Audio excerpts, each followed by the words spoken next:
नमस्कार दोस्तों आज बताने जा रहा हूँ इस सुप्रीम कोर्ट से संबंधित अनुच्छेद। ठीक है, इस सुप्रीम कोर्ट से जितने भी अनुच्छेद है ये सभी महत्वपूर्ण अनुच्छेद है। तो इस वीडियो में आप सभी को बताने जा रहे हैं। तो दोस्तों वीडियो को स्किप नहीं कीजिएगा और वीडियो को अंत तक देखिएगा। जितने भी क्वेश्चन है सुप्रीम कोर्ट से, ठीक है, वो सभी इस वीडियो में आपको बताने वाले हैं। ठीक है, ये सिर्फ सुप्रीम कोर्ट से ये अनुच्छेद है।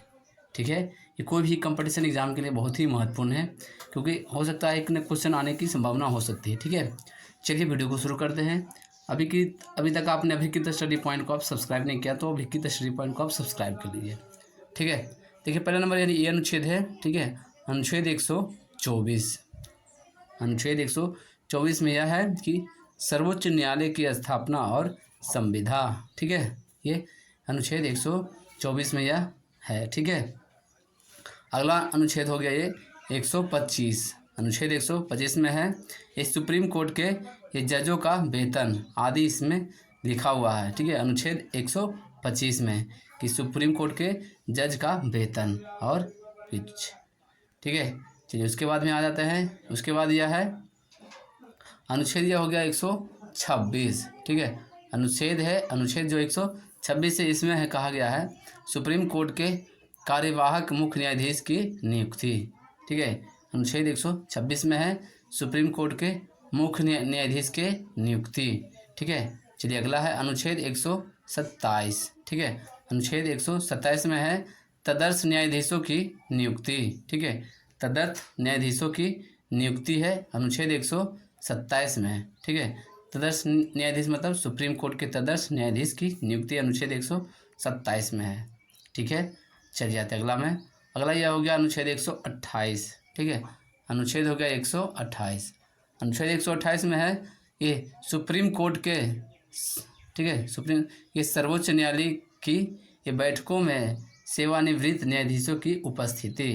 ठीक है, सर्वोच्च न्यायालय यानी कि सुप्रीम कोर्ट की बैठक में ये सेवानिवृत्त जो कि रिटायर हो चुके हैं उन न्यायाधीशों की उपस्थिति। ठीक है, अनुच्छेद 128 में। चलिए अगला अनुच्छेद 129 हो गया।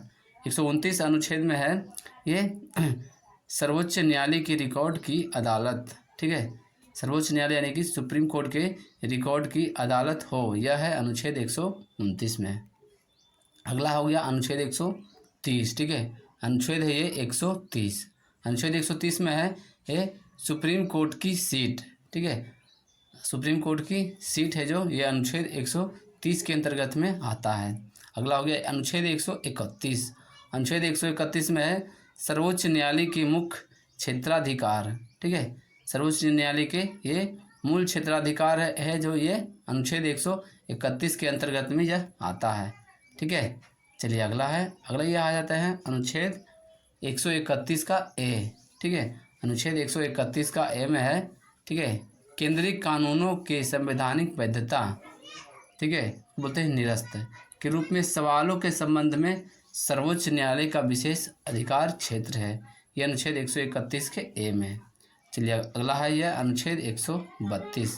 ठीक है, अनुच्छेद 132 में कुल मामले में उच्च न्यायालयों से अपील में सर्वोच्च न्यायालय का अपीली क्षेत्राधिकार। ठीक है, यह अनुच्छेद 132 में है। चलिए अगला में आ जाते हैं। अगला यह है अनुच्छेद 133। अनुच्छेद 133 में है सिविल मामलों के संबंध में उच्च न्यायालयों से अपील में सर्वोच्च न्यायालय का अपीलीय क्षेत्राधिकार। यह अनुच्छेद 133 के अंतर्गत में आता है कि सिविल मामलों के संबंध में, ठीक है, उच्च न्यायालयों से अपील जो कि सर्वोच्च न्यायालय का अपीलीय क्षेत्राधिकार है।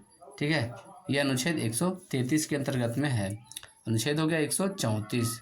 ठीक है, अनुच्छेद 134 में है ये आपराधिक मामले के संबंध में सर्वोच्च न्यायालय का अपीलीय क्षेत्राधिकार।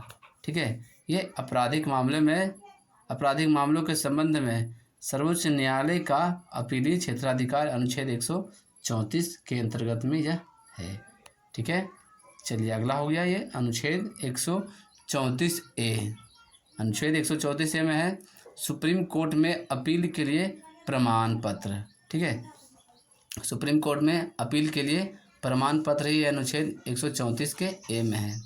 अगला है अनुच्छेद 135। अनुच्छेद 135 में है सर्वोच्च न्यायालय द्वारा मौजूदा कानून के तहत संघीय कानून के क्षेत्राधिकार और शक्तियाँ। ठीक है, ये अनुच्छेद 135 में है। अनुच्छेद 135 में क्या है? सर्वोच्च न्यायालय द्वारा मौजूदा कानून के तहत संघीय कानून के क्षेत्राधिकार और शक्तियाँ है अनुच्छेद 135 में। ठीक है, चलिए आते हैं अगला में। अगला हो गया यह अनुच्छेद 136।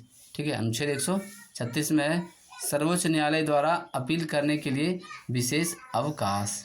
ठीक है, अनुच्छेद 136 में है सर्वोच्च न्यायालय द्वारा अपील करने के लिए विशेष अवकाश। अगला हो गया ये अनुच्छेद 137।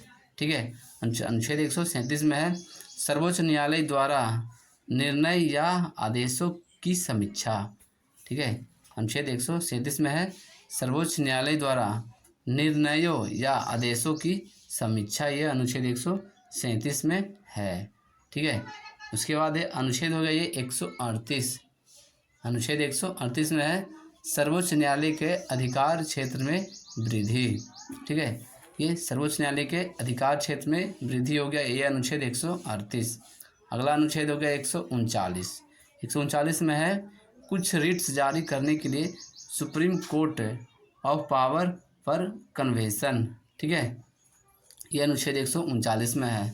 ठीक है, चलिए अगला में आ जाते हैं। अगला यह है अनुच्छेद 139A। ठीक है, इसमें है कुछ मामले का स्थानांतरण, सुप्रीम कोर्ट के कुछ मामले में स्थानांतरण, ये हो गया अनुच्छेद 139A के अंतर्गत में यह आता है। ठीक है, अगला हो गया ये अनुच्छेद 140। अनुच्छेद 140 में है सर्वोच्च न्यायालय की सहायक शक्तियाँ। ठीक है, सर्वोच्च न्यायालय की सहायक शक्तियाँ हैं जो, ये अनुच्छेद 140 के अंतर्गत में यह आता है। ठीक है, चलिए अगला हो गया ये अनुच्छेद है 141। ठीक है, अनुच्छेद 141 में है सुप्रीम कोर्ट द्वारा घोषित कानून सभी अदालतों पर बाध्यकारी है। ठीक है, ये अनुच्छेद 141 में। अगला है अनुच्छेद 142। 142 में है सुप्रीम कोर्ट के आदेशों और आदेशों के प्रवर्तन और खोज आदि के आदेश। ठीक है, ये अनुच्छेद 142 के अंतर्गत में यह है। चलिए अगला हो गया। अगला यह है अनुच्छेद 143। ठीक है, अनुच्छेद 143 में है सुप्रीम कोर्ट से परामर्श करने की राष्ट्रपति की शक्तियाँ। ये अनुच्छेद 143 के अंतर्गत में आता है। ठीक है, कि परामर्श करने की शक्तियाँ हैं और राष्ट्रपति जो सुप्रीम कोर्ट से ये परामर्श करने की राष्ट्रपति के पास शक्ति है, ये अनुच्छेद 143 के अंतर्गत में आता है। अगला है अनुच्छेद 144। सुप्रीम कोर्ट की सहायता में कार्य करने के लिए नागरिक और न्यायिक अधिकारी। ठीक है, ये अनुच्छेद 144 में है। अगला है अनुच्छेद ये 144A। ठीक है, अनुच्छेद 144A में है कानूनों की संवैधानिक वैधता से संबंधित सवालों के निपटान के लिए विशेष प्रावधान। ठीक है, ये अनुच्छेद 144A में है। अगला है अनुच्छेद 145। अनुच्छेद 145 में अदालत के नियम आदि। ठीक है, अदालत के नियम, ये अनुच्छेद 145 में आता है। ठीक है, चलिए अगला में आ जाते हैं। अगला यह है अनुच्छेद 146।